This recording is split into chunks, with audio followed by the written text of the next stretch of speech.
Today is the 17th of May 2017, and this is Sharon Slater interviewing Peter Byrnes on life on the Shannon Estuary. First thing I'd like to ask you, Peter, is how long have you been living in this area? Well, I was born in Newtown, Carolina, 1929. And were your family here? Pardon? Were your family here a long time before you? My family, both sides of the family were there, I suppose, 8 or 9 generations at least. We had a long association with the Shannon, and with fishing and reed cutting and all that kind of activity. And you were a fisherman yourself? You were a fisherman? I was, yes, up until 2006, until we were finished up. And what age were you when you started? What age were you when you started fishing? About 16.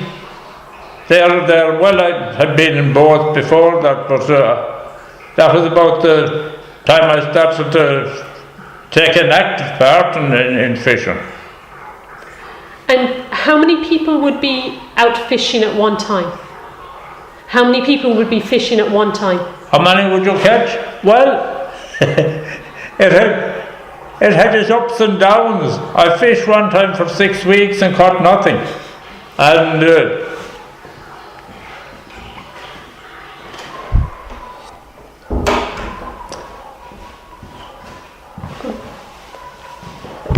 I often fished days and caught nothing, but we often caught a good lot in a short period of time.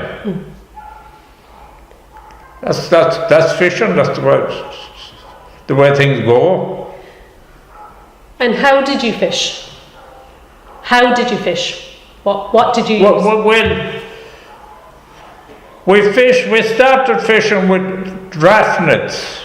Fished from the shore. One man stood on the shore and made a semicircle and came in the other side.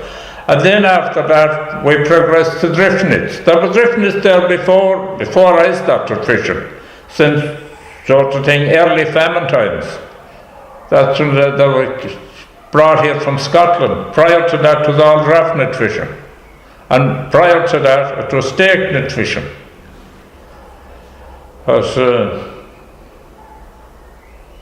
That was the story, you know. Can you tell me about the stake net fishing? The stake net? Yeah. Well, a series of wooden poles driven down in the mud, and areas in it where the fish sort of thing was trapped. And when the tide went out, you searched the area where you thought the fish was. And if you got him, you got him. And if you didn't, well, so that was a sad story.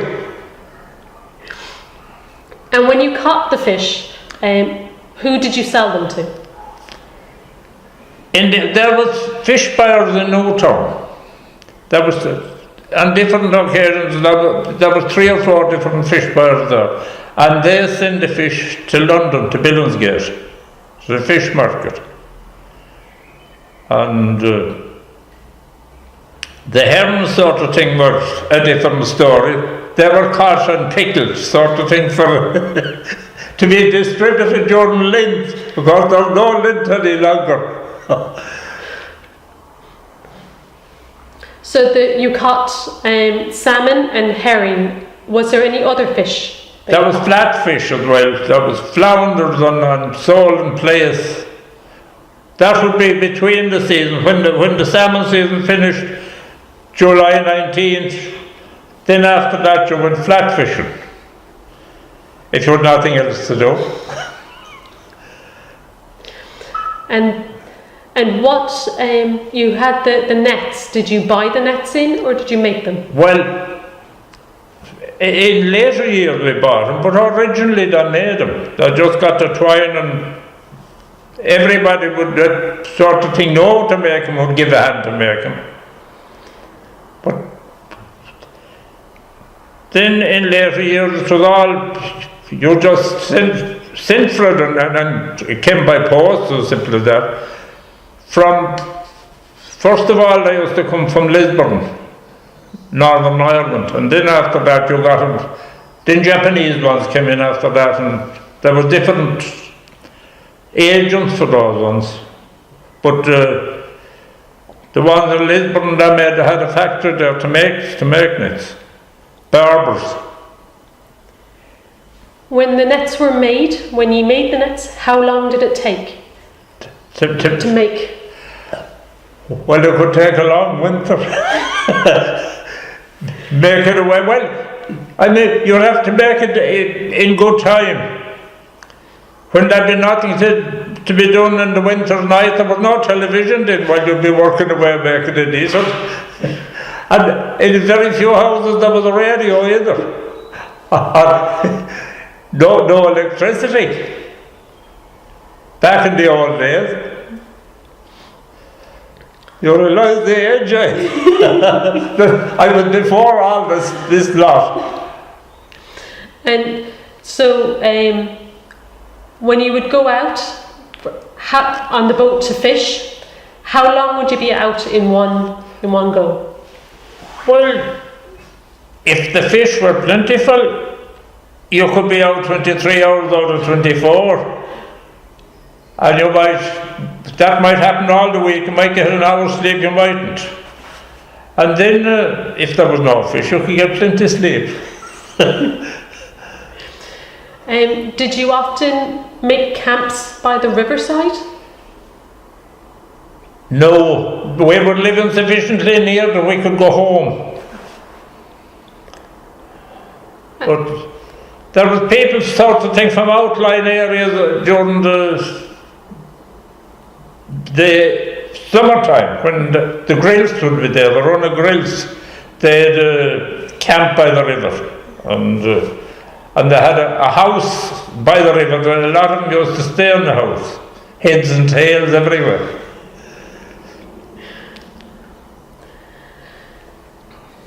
And when you would catch the fish, how would you get it back into the boat?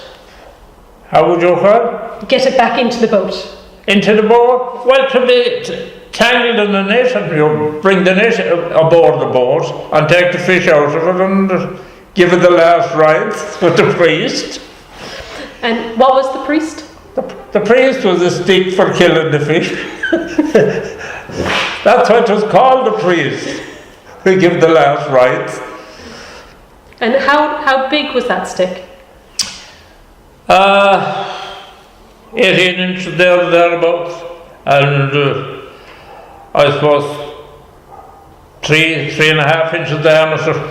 What was it made of? There was a handle on it. You could tear down to fit in your hand comfortably, and the other end was for administering the last rites. And with that, did you have boats and nets? Were they blessed? Were they blessed before you used them, the boats and the nets? They were what? The boats and the nets? Yes. Before you used them, did you get them blessed by the priest? Yes, he would bless, but he'd bless them with... Seldom I ever saw the priest sort of thing at the boatbed, but it used to happen in places, but not with us. We'd take a bottle of holy water, all right, and you'd bless every day before you start. And how many people would be in the boat? In the olden days, 3, but then when we got in an outboard engine, that 2, and that'd be 3 to every boat sort of thing in the olden times, because you had to row to where you wanted to get, or either sail.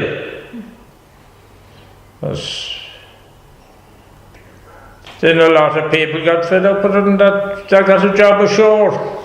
But in the old days, there was no work, only just fishing. And the boats? The boat was wooden. In the old days, again, it was 24 foot long. And then, with the engine, a smaller boat would do, and the timber yard used to timber merchant used to import good timber from Archangel for making the boats, but then all the woods ran dry in Archangel and there was nothing replanted, with the result that it was only very poor grade timber, so the boat didn't hold as long, they didn't import the long lengths, or you had to content with a smaller boat. And where did you get the boats? Well, people made them. There was people in town used to make them, and we made our own boats. I used to make the boats. And how did you make the boats? What What did they look like? Pardon? What did they look like when they were done? It was flat bottom for the simple reason we had to slide it along the wood. That was the reason it was flat bottom. Sort of thing, clinker built from there up, with oak or elm knees, or ribs now. Were they sealed? Well, when the clinker built would seal itself. The bottom would be caulked all right with hemp and pitch, sealed with pitch. And painted in those days with tar, but that's not there any longer. Would they have to be repainted every year? Well, they had to be painted every year, yeah. And maybe between the season when the spring fish would start on the 1st of February and carry on until end of April, and then the boat would be laid up and painted if the weather was favourable and ready for the grills, the small fish, the small salmon. And what families used to fish? What were the names of the families? Oh, that was Garveys, McNamara's, Byrneses, Lynch's, Tobin's, Dorn's, McInerney's, Green's, Fitzgerald's, Musgrave. That was in the census of 1911. There was 33 driftnet licenses in Newtown. That says that there was at least 100 people involved in the fishing of the management of that lot. And prior to that, there was a lot more licenses. It must be very populated anyway. There was a church there. There was a church there in the 11th century. Newtown and a police barrack. There must have been rowdy enough too. And what area, what stretch of water did you fish? They fished from the Stint Light in Kona down. If the weather was favourable, they went down to Bay Castle, possibly maybe down to Fines. They could go further if they wanted to, but during those days it was only sail, and like I said, they had to row there. Yes.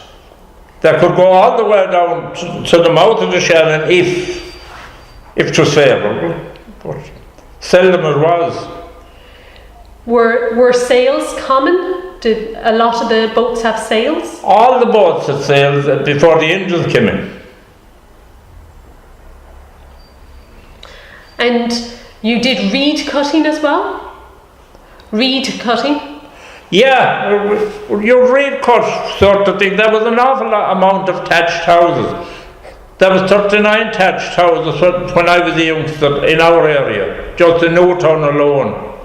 And that used to take an awful lot of reed. Everybody would be, well, not everybody, but most people that had nothing else to do would be cutting reed. And the reed cutting used to start then, because the seasons were different. To start, you'd have colder weather in October, and to knock the leaves off the reed and make it lighter to cut, you'd be starting in October until you might run out of reed then, around January or thereabouts. with the result it should be going fishing in February. The season seemed to fit in that way a lot better than they did later on. Now there's very few attached houses, but that people still cut and read, including myself. I was cutting it this year for a project we're doing. We're rebuilding a little house. It was a hedge school one time, and we got the ruin of it from a man. He's dead now, but he said we could rebuild. We have it as far as thatch, getting ready for thatch, but he died and the land was sold. So 7 months ago. Hiya, Jim. May I come in? Huh? May I come in? Of course, why not? Good. How are you? Jim O'Farrell. Sharon Slater. Pleased to meet you, Sharon. No. Hiya, Jim. Hi, Peter. I see you walking late. I my Achilles tendon. I was on the bike and up the hill. I could hear, like a You'll snap. have to get a pony. Not on them with a bicycle, I'm telling you. Yeah. Anyway, can I listen away? If I was wouldn't you? Great. Well, at least you can hear, I can't. So we were talking about the reeds and the thatch. But Jim will tell you about the reed. He was cutting with us this year. I was. Well, he was drawing it when... I was enjoying it. So my little input, can I just let you know about her little project that we were involved in. I came out to this parish in 1978, but I only got to know Peter about 2.5 years ago. That's right. Yeah, when we started the project for the Sailors' Hideout. And from then on, I fell in love with everything that went on around there. And Peter, as you know, gave the site to the lovely monument that we have below. Anyway, I also wanted to find out how the reed was cut and saved. So a few months ago, I had the opportunity to go down, and Peter was there with the late Liam Coughlin and Ted O'Leary. And I was watching Peter cutting the reed, and I was just looking at the shape of what would you call it? The sickle. The sickle. Yes. And the teeth in it, and how careful you have to be and how delicate it is to cut it. So I watched that being done, and then I watched the lads tying it up, and the sheaves, and Peter was telling me, I think it was four fistfuls. That's right, to a sheaf. 4 fistfuls make one sheaf. And then when you're carrying it, you carry 5 sheaves. You collect 5 and you carry those then to the water edge, for the boat. So I found that awe-inspiring. It was beautiful to be down there. We had lovely weather, and I used to think that you'd be getting drenched in your feet. We go down 2 inches of muck. You could walk along very gently, no problem, but you just had to be careful. But it was lovely and quiet and peaceful, and you just heard the sound of the birds and the odd boat going down the Shannon. So it was lovely to have the opportunity. And when Peter was cutting, he'd be cutting maybe about 18 inches from the ground, about 18 inches, right? And so it was magnificent. A taller man would be further away from the ground.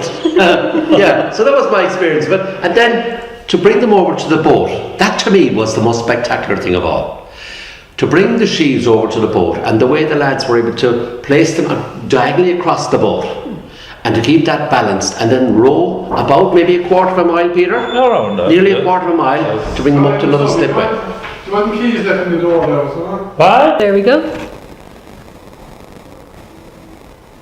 So lovely. So you were telling me about the reeds and how they were laid out on top of the boat. Yeah. So then the reed was placed across the boat. Then you had one person below. It could be on a motor, or else with the oar, and somebody up at the bow to keep the balance on the boat.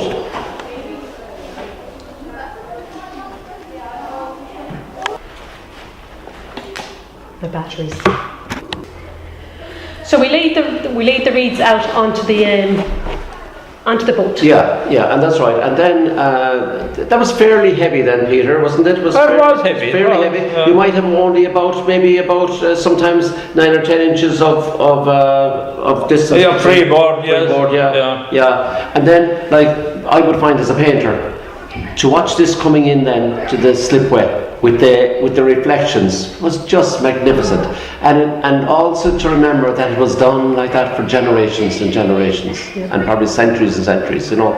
So it was awe inspiring, and then to bring that up then and stack that then ready for departure.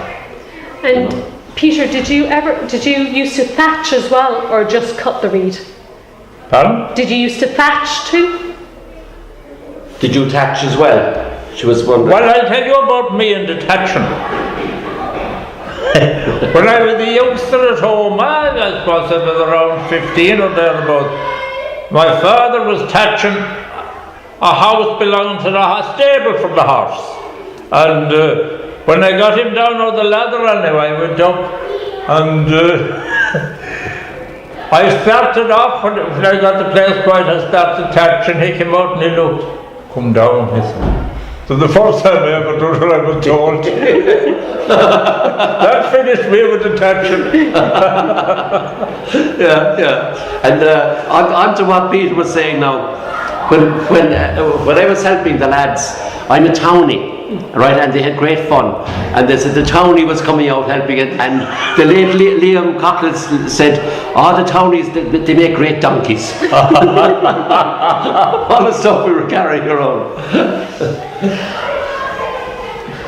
So you used a sickle, a scythe to... No, a scythe won't do it.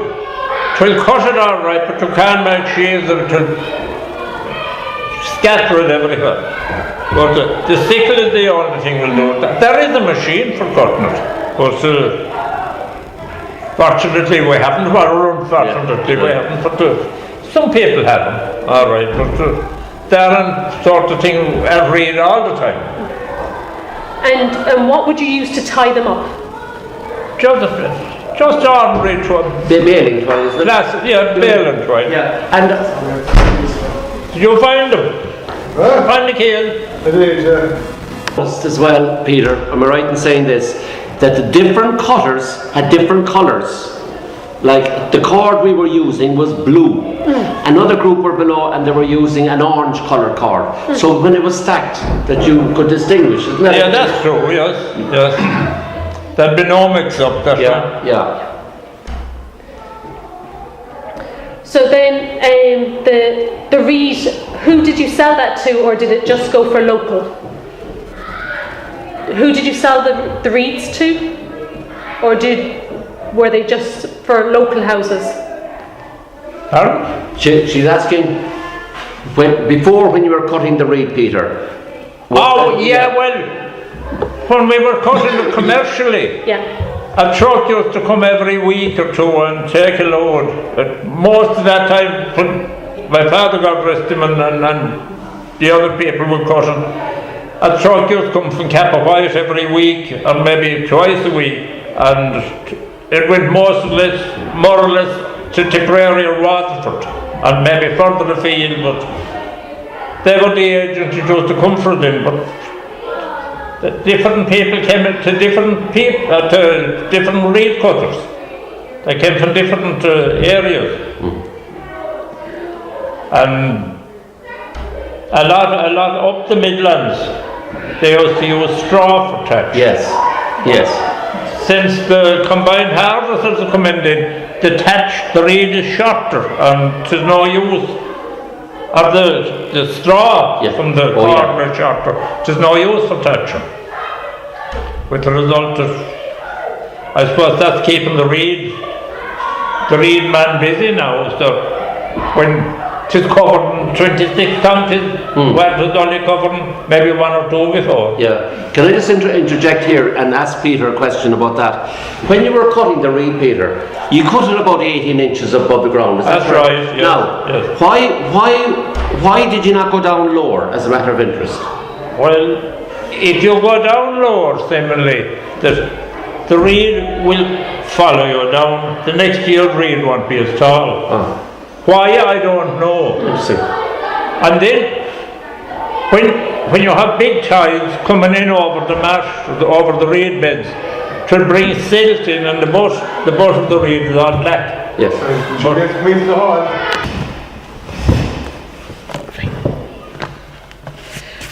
So you were asking about why the reed was cut so short. Why it wasn't cut shorter. I was just wondering myself that they cut it about 18 inches, isn't that That's right, Peter? right, yes. And I was asking Peter why they didn't go down further, but I think the answer... Like I said, when the big tides would come in, they're bringing silt over it, and that amount of reed the bottom would be all black and discoloured. Yes. With the result that when you put it up on the roof, moss grew on it. By cutting it up high, you avoid that. Yes. Can I just put in another interjection? Something that I observed that Peter was doing as well, I thought was fantastic. Do you remember the trees, Peter, that were down by the river? There was a tree that was cut. You cut it not clean off, but about 3/4 with the branch. Do you remember that? Yes, that was cut. This is an interesting part now. That was cut for a certain reason, that when the tides got high, you cut away in the low tide. You didn't have water to bring the reed ashore. And you piled it up on the tree so to be above the tide, and when the tide would rise, you could load it onto the boat off of the tree you cut. Yeah, so what was happening was, you had your tree and a big branch, say, they'd about 3/4 cut it, so the branch came down onto the ground. Then they could load the reed onto that branch that was on the ground, so when the tide came in, the branches were under the reed, so when the tide lifted the branch, it lifted the reed, so it was dry. Isn't that it? Yeah, that was it. Yes. And were there many accidents out there? So, you cutting away. Accidents? Yeah. None at all. Only a youngster, when they start cutting, that maybe pull their hand along the reed, and the reed would just cut the palm of your hand or your finger. But other than that, lucky enough there wasn't. There was no accidents with sickles anyway. Luckily enough, nobody got stabbed with them. And from my side, because I'm an artist, I'd go down and maybe make sketches then as the lads were working away, in the boats and the different places. So I found that very interesting for my work also, And the same with the fishing. Was there any accidents when you were out fishing?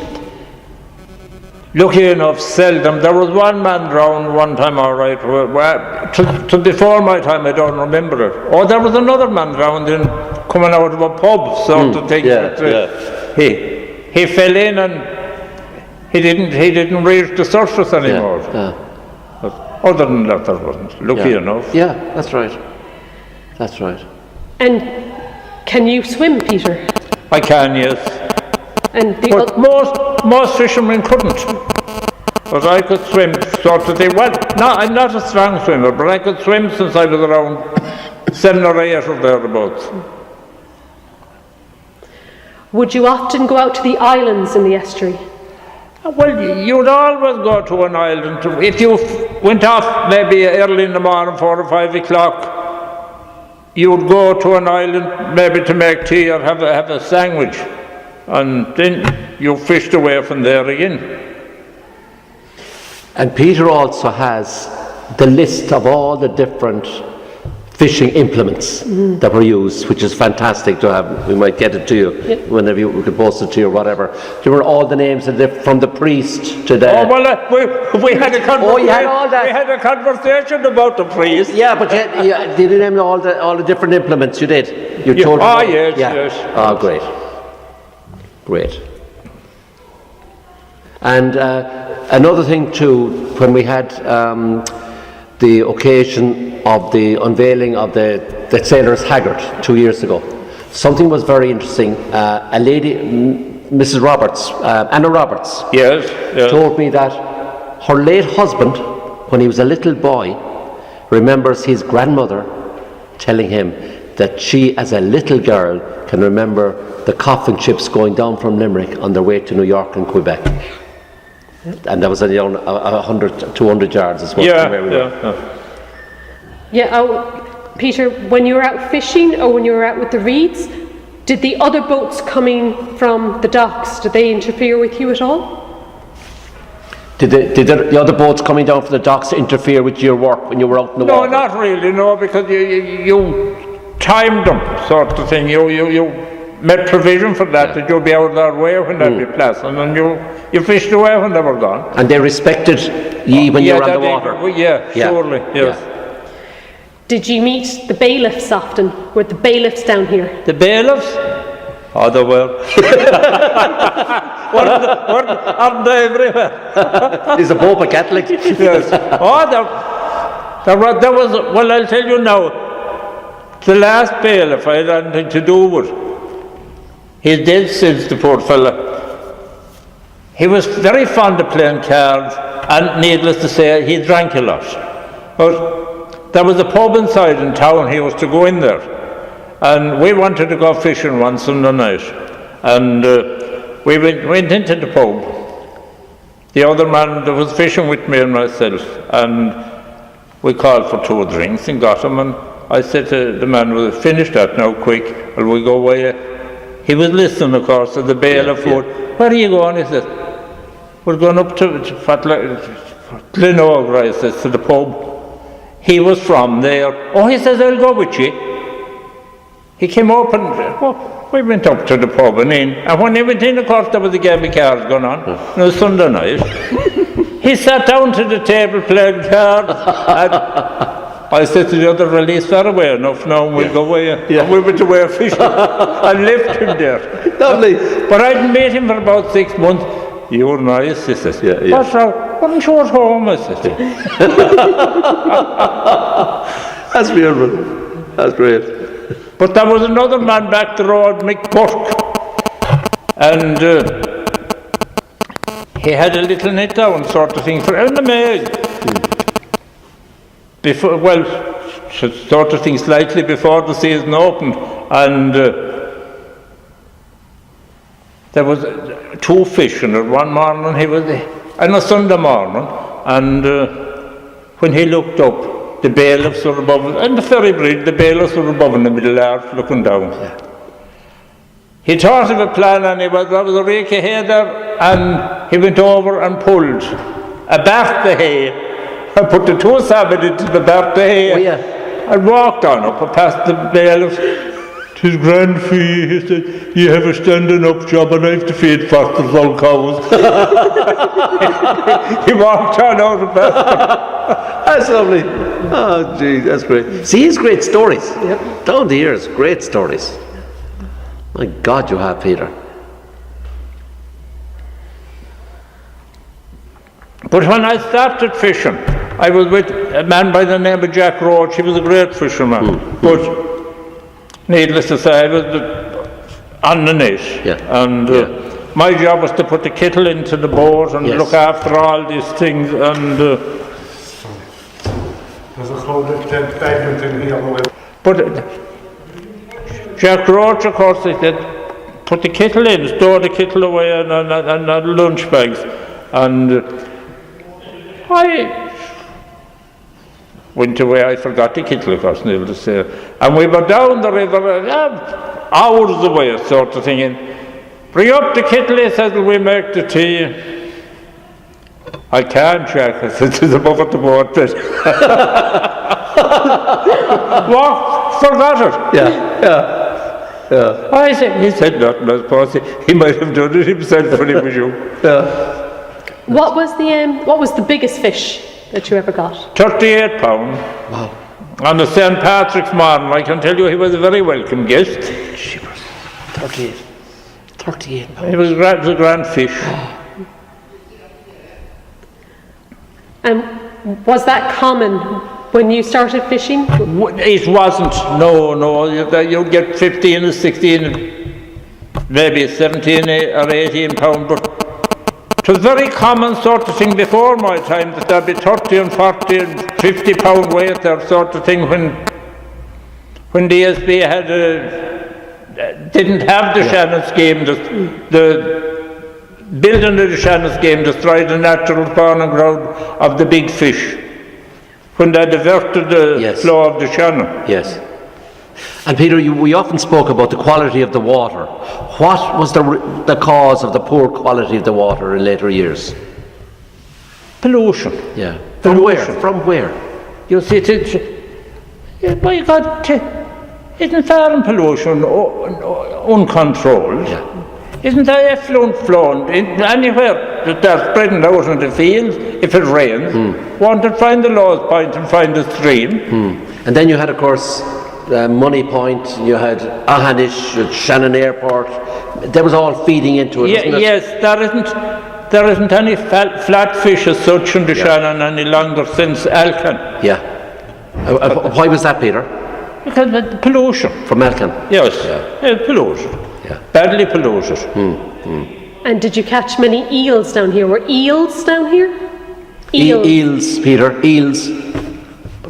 When you were young, were you catching eels? An occasional one you'd catch, all right, But you didn't set out to catch them, you didn't trap them, you had no traps? No, we didn't, no. Yeah. Some people did, but we didn't. Yeah, you were salmon fishing, No, salmon and flatfish and herring. Yes.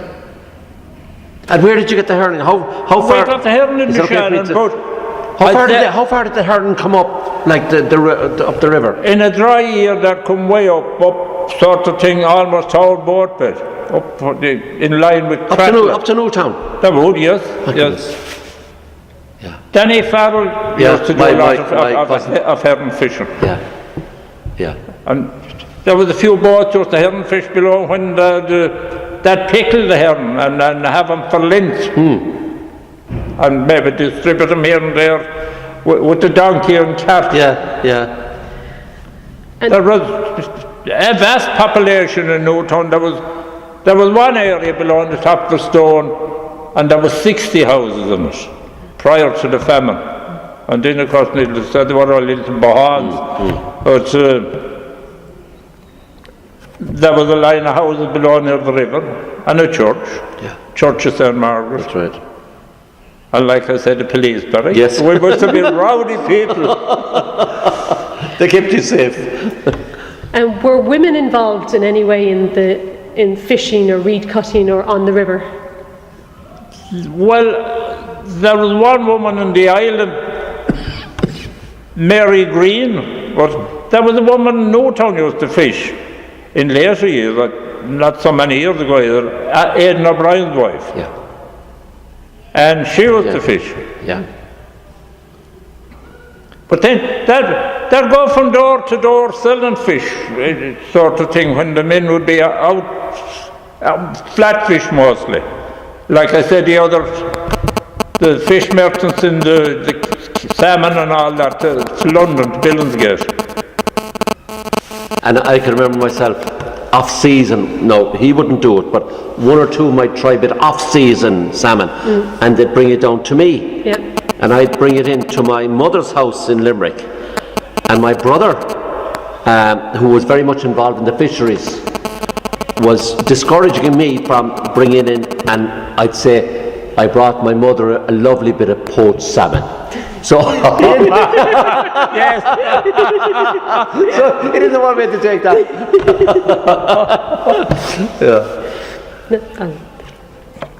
There was another book out on the fishing in Limerick by the late Jackie Clancy. Oh yeah. Jackie Clancy, remember him in Limerick in The Abbey Fisherman, Peter?